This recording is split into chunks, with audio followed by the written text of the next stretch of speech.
Children's ability to learn languages is astonishing and has led many parents to push their children toward being multilingual.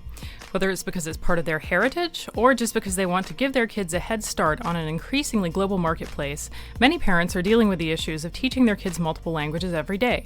I'm Sarah Creel, an associate professor at the University of California at San Diego, and this is Parent Savers, episode 79. Faster than a speeding toddler. Sit still for just a minute. Can soothe boo-boos with a gentle kiss. Would you get down from there? Able to clean poopy bottoms in a single swipe. Oh, what did you eat? Turning frazzled mommies and daddies into procreators of peace and harmony. Ah, quit touching me! It's Parent Savers, empowering new parents everywhere. Welcome everybody to Parent Savers, broadcasting from the Birth Education Center of San Diego. Parent Savers is your weekly online, on-the-go support group for parents of newborns, infants, and toddlers. I'm your host, John O'Reilly. Thanks again to all of you for being loyal listeners and for checking us out each week. We love hearing from you on our Facebook page and our Twitter accounts whenever we interact with you, especially on our Taping Saturdays, where you can be a virtual panelist. So come join the conversation. Follow us on Facebook, follow us on Twitter, and we'll tweet out about great topics like we're having today. You can also join the Parent Savers Club. Our members get access to bonus content after each new show, plus special giveaways. And as you know, if you download the free Parent Savers app on the Android and iTunes marketplace, you will get notified as soon as a new podcast is available, usually on Wednesdays. So thanks for joining us. For today's topic, we've got a pretty full studio of myself and producer Aaron and some panelists as well. So we'll go around the room so you guys know who the voices are that you are listening to and what our kids' situation is. So we'll go around the room and introduce ourselves. My name's John, I'm your host, and I have 3 boys, a 6-year-old, a 4-year-old, and a 2-year-old, Quinner, Whitaker, and Zyler, and we only speak one language. The language of love. That's right, it's funny. But Christina is, her mom speaks Spanish, and everyone thinks she speaks multiple languages, but she doesn't. So anyway, Erin. Well, my name is Erin Esteves, and I am the producer. I'm also known as OG Mamacita. I have one boy who is just about to turn 2, and in our home, I speak to him in French, English, and Spanish, and we also sign. So it's kind of chaotic at times. Yeah, I guess that's true. I forgot about sign language, Yeah. so maybe we could talk about that a little bit. Yeah, I'm Sunny Galt, and I am the owner of New Mommy Media, which produces Parent Savers, Preggy Pals, The Boob Group, and Twin Talks. And I've got 2 little boys at home, Sayer and Urban. Sayer is my oldest. He's 3. Urban's about 18 months, and I'm pregnant with twin identical girls due in December. And one language in our house, but we're very upset about that because we live in San Diego. I feel like they should be bilingual, at least in Spanish. I feel like a bad parent. Maybe surfer language. Yeah, right. That's what I want. Dude, Margarita. Yes, Margarita Salazar. I'm an attorney by trade and a mommy full-time. I have twin boys. They're 3.5 years old, and we mostly speak English. We were told that autistic children should be focused on one language, and it's very difficult for them to pick up two. I disagree with that little theory because my kids actually know a little bit of Spanish. We speak fluent Spanish in our home with my parents, who are mostly primary Spanish speaking, and my kids also do some signing, but it's not American sign language, nor is it any other, I think, recognized sign language. I think it's a specific where they use just sort of terms for specific things that my children want to get. So it's not a full language. It's more of a tool. So they'll use like give, more, very specific symbols. But there's a little bit of signing, not probably to the extent at the Estevez house. Are these signs that they invented or signs that they were taught? I think no, they didn't invent, although they do other things that they've invented. Very creative, these two. No, they're actually from their program. They have an at-home autism special ed program, and they picked up on some language that they follow through at school. So We'll talk about that, I think, a little bit more as we get in. Beston joins us as well. My name is Beston Barnett. I'm a furniture maker and I guess primary caregiver of a 9-year-old. He is named Django. He speaks both Spanish and English quite fluently. My wife, Andrea, born in Mexico, speaks to him only in Spanish, or at least that was originally our rule, though the rules have long since gone. I guess all of our hard work is done at this point with a 9-year-old. It's sort of all worked. So You're done. I'm here for the post-mortem, I guess. Right. You survived. Yeah, we survived. And then Sarah is our expert. Hi, I'm Sarah Creel. I'm 36, just turned 36. I'm a professor at UC San Diego. I currently have 0 children, although I do have 1 cat. Yay. Is the cat multilingual? Of course, she speaks in cat. tongues. No, She speaks perfectly. Sonny is on fire. Sonny's on fire over here. Are you tired? What's going on? I think I'm slap happy. All right.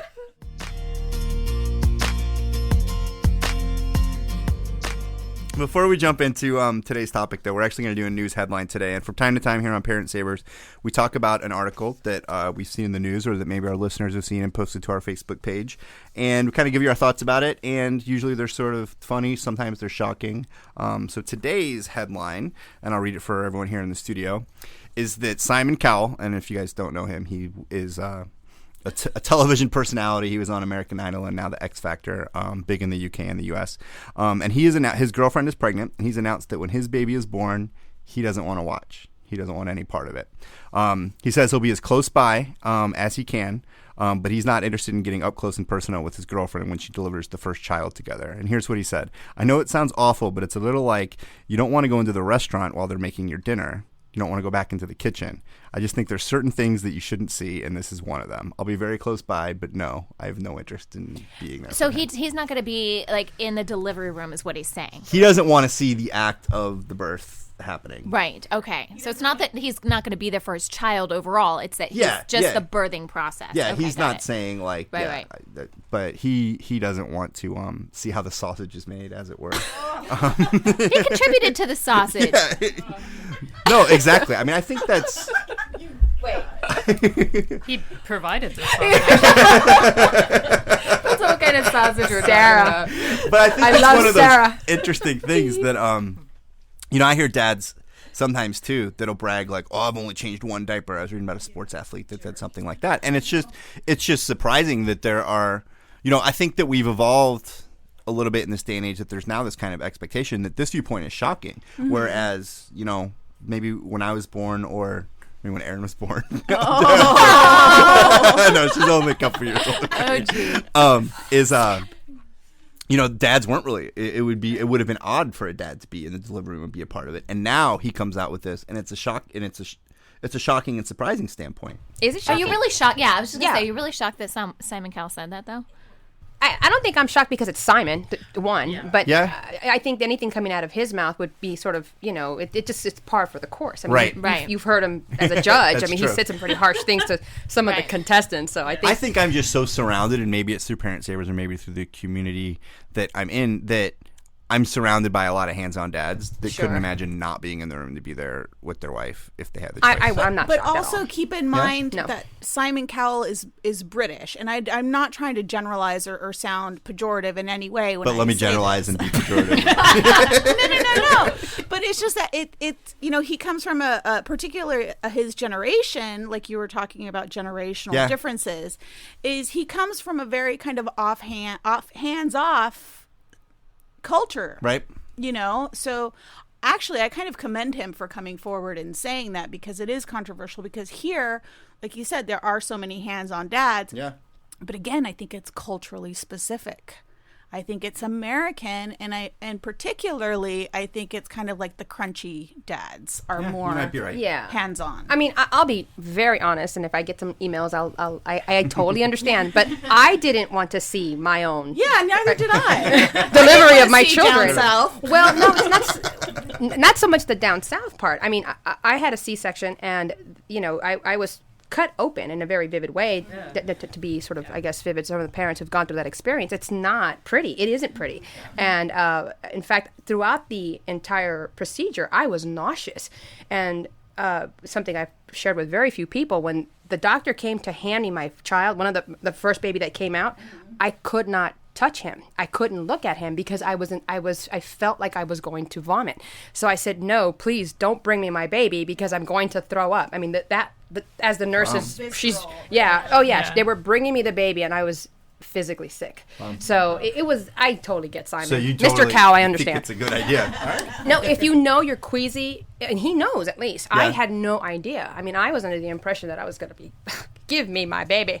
Right. No, just take him away.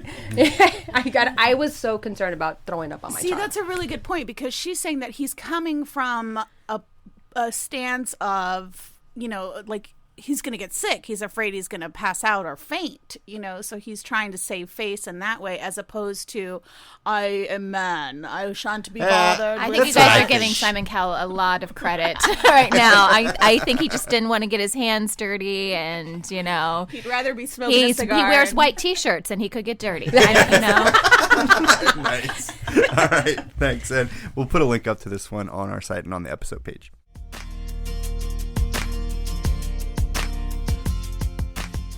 Thanks, everyone, for sticking with us through the news headline. Today's topic is teaching your kids multiple languages. It's one that I know a lot of families face, especially if they were raised speaking multiple languages. But there's even families that don't speak multiple languages that are introducing their kids to them as well. So today we're talking with Sarah Creel, an associate professor of cognitive science at the University of California, San Diego. So thanks for joining us, Sarah. Thank you for inviting me. So are babies equipped to handle multiple languages at once? Or, I mean, how many? What's their capacity? Definitely. Probably trying to learn 6 languages at once would be a bit much because we know that there's only so much time in the day and you do need a certain amount of exposure to a language to be able to learn it.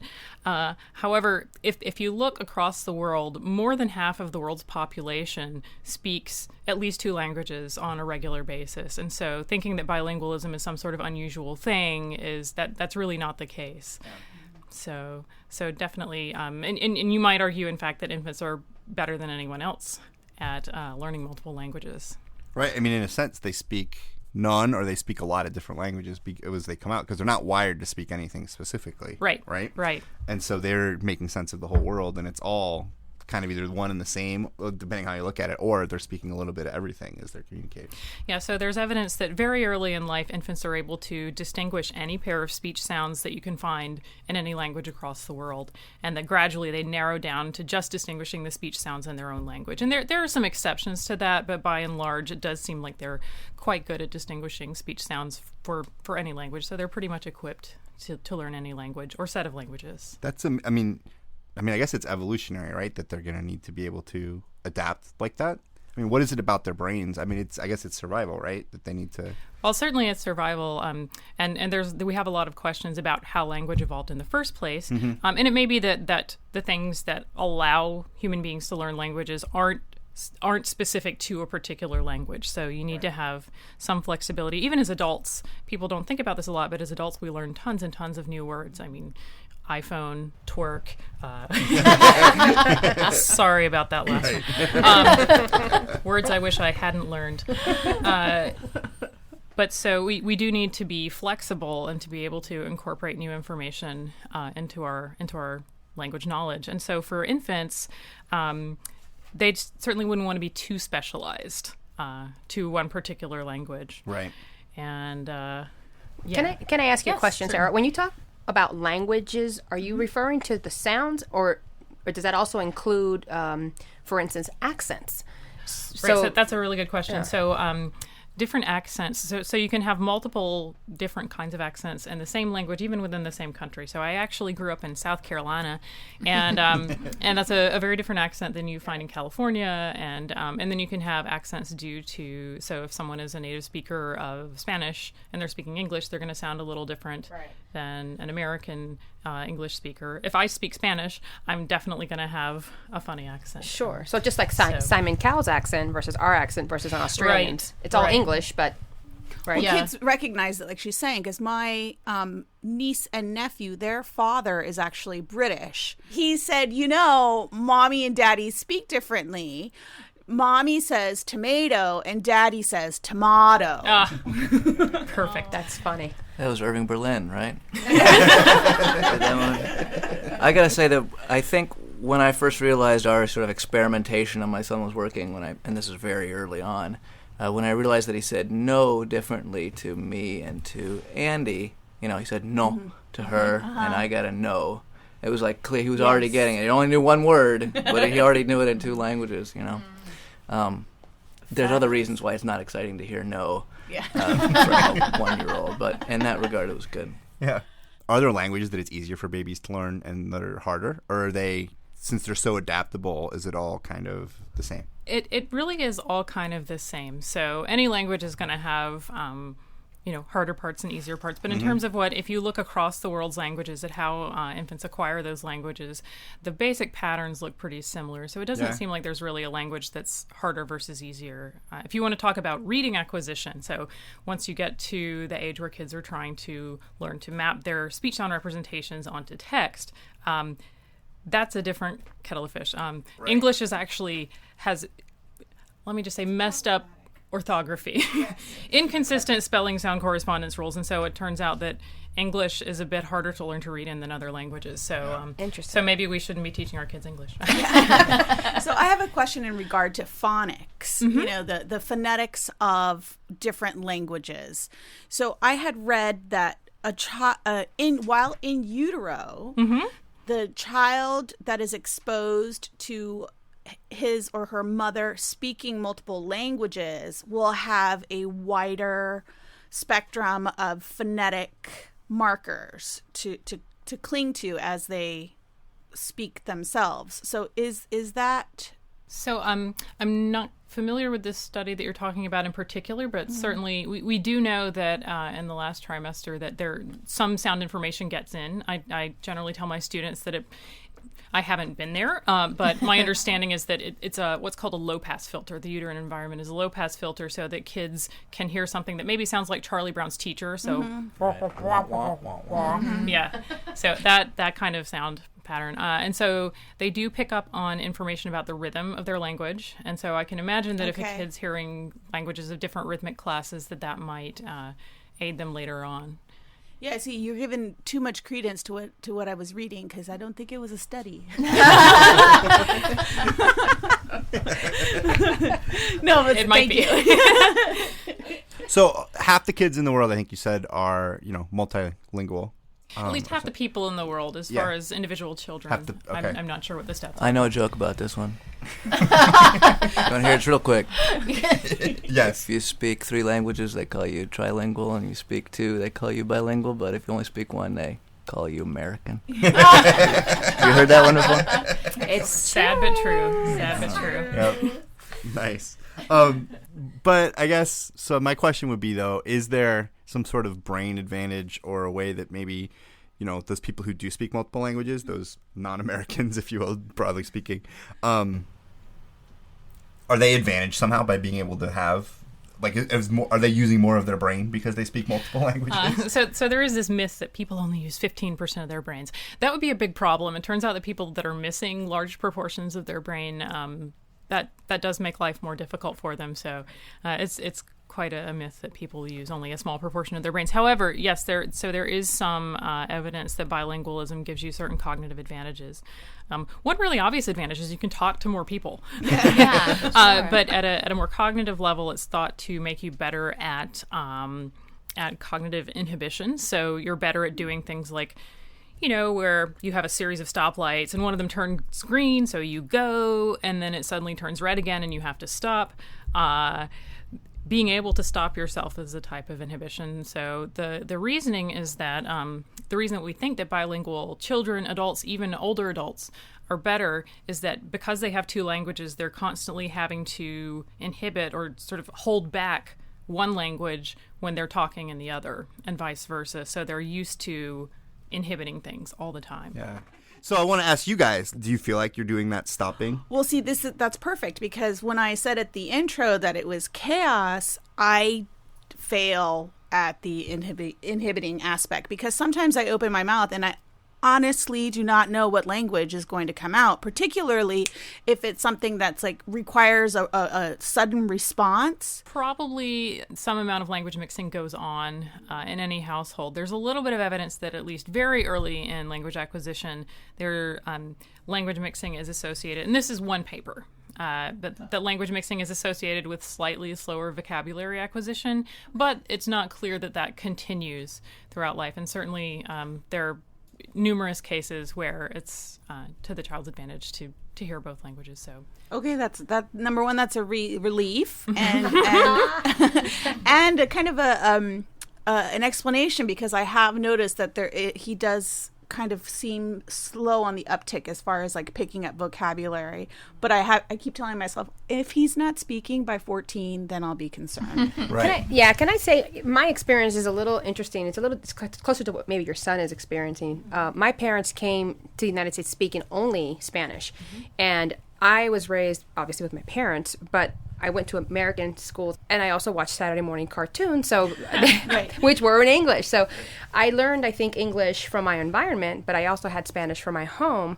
And what I had to do was translate for my parents, which was a never-ending, frustrating experience for me.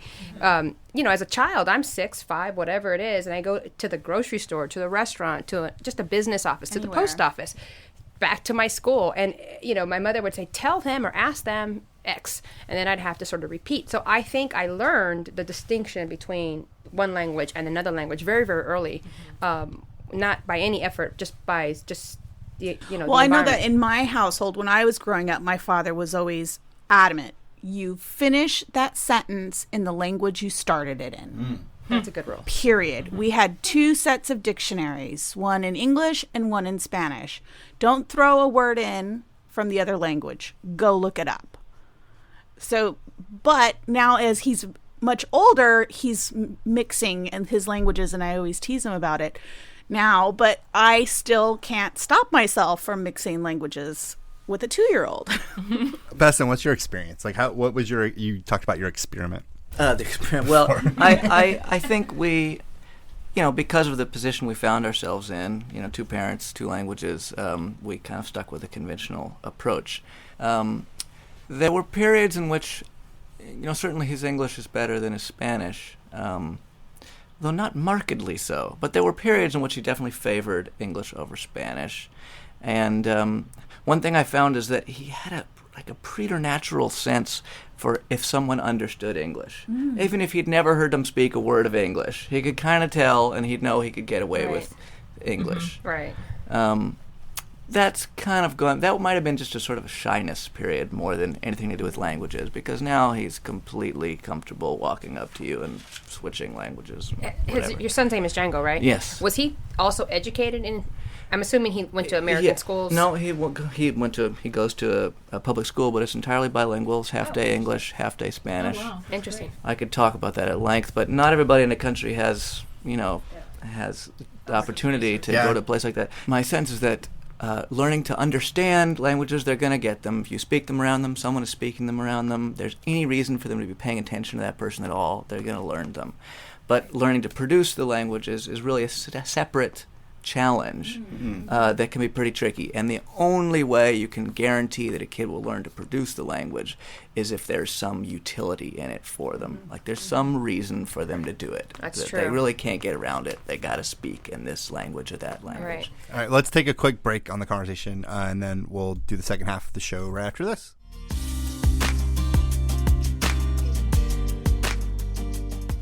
Welcome back, everybody. Today we are talking about teaching your kids multiple languages with Sarah Creel.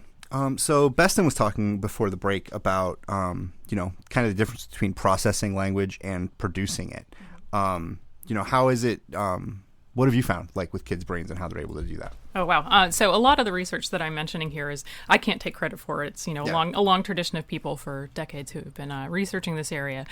One of the things that they've found does concern this issue of producing a language versus understanding it. And so one thing that seems pretty important in getting kids to produce both of the languages that they're hearing is having fairly equal amounts of input. So we know even for monolingual kids that the amount of input is really important, and if you get more language input, you're going to have a bigger vocabulary.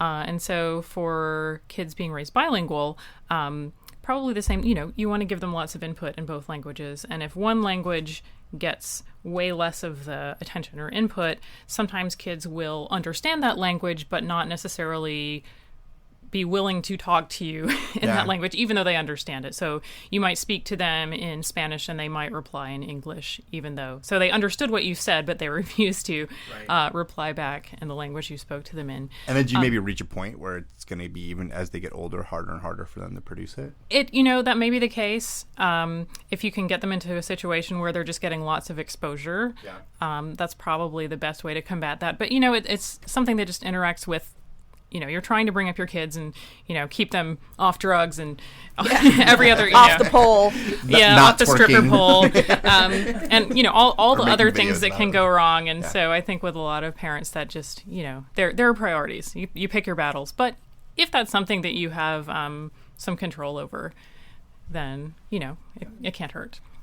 So if I decided I wanted to learn Spanish or Chinese or something, like what would happen if I tried to go through that with my kids? Is that a horrible idea because I'm going to hold them back? Or not necessarily. So I would recommend, if you're proposing that you learn, say, Mandarin and you teach it to your kid, there's a little bit of evidence that children can take sort of noisy input. So they can take language input that's not perfect and can sort of figure out the rules of the language, even though their input is not perfect. But by and large, you want them to be learning from a fluent speaker. And you also want to be learning from a fluent speaker. There does seem to be a general tendency for kids up to, say, age 6 and maybe a little older to have a little bit of an advantage at learning a language to native-like proficiency.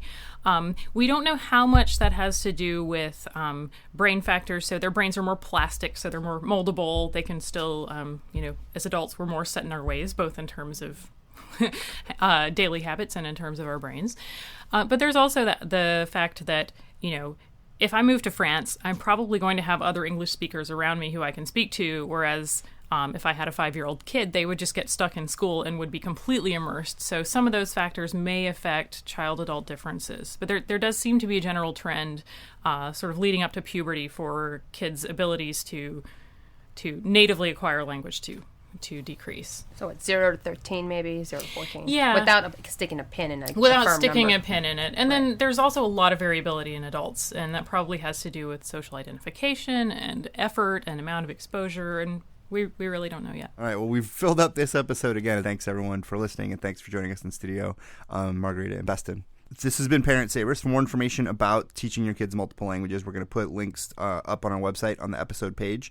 So check that out at parentsavers.com. We're going to continue the conversation for members of our Parent Savers Club after the show. We're actually going to talk a little more about television. I think it's something that Margarita talked about a little bit too. You hear that anecdotally a ton of people learning languages in a new place from television. So I've got a question about that. So stick around, members of the club, for that. This is Parent Savers, empowering new parents. Hey, Parent Savers, this is Sunny. I'm one of the producers on the show. I'm sitting here with Bianca Pratt. She's the owner and founder of Simple Nature, which is a company that makes all-natural organic baby care. So, Bianca, welcome to the show. Hi. And I should start out the interview by saying we're recording this at the ABC Kids Expo, and poor Bianca has been inundated with so many people are interested in her product. She's been talking about it all day long, and her voice, is starting to fade a little bit. It's more than fading. But you can still talk about your product and talk about how great it is, and we definitely want to hear about that. So, Bianca, I know it's a new company, so tell us a little bit about why you started the company.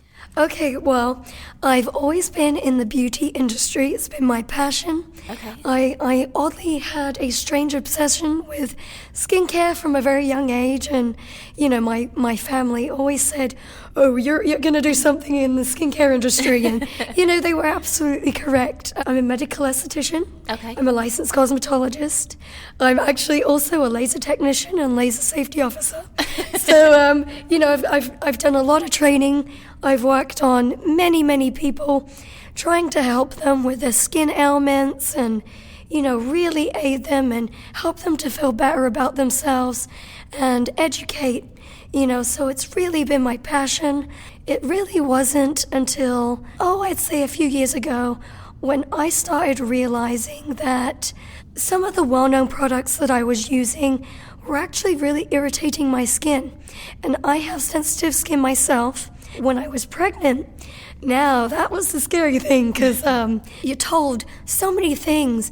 Don't use this, don't eat that, and, yada, yada, yada. Right. You hear so many things, and I was beyond terrified, First-time parent, I just didn't want to do anything that was going to harm my child. So I went way overboard, Right. What makes your company different, would you say? We are actually really stylish, I felt like, I don't know, some companies were kind of stuck in the 80s. There was changes that needed to be made as far as appeal. This isn't a company just for babies. It's a company for women who are pregnant, newborn through adult, especially people with skin sensitivities like myself. So what are some of the products that you are really proud of? Oh, my goodness. How much time do you have, Sunny? Oh, yes. Well, I will tell you, I did create 2 product lines, fragrance varieties. I have my fragrance-free.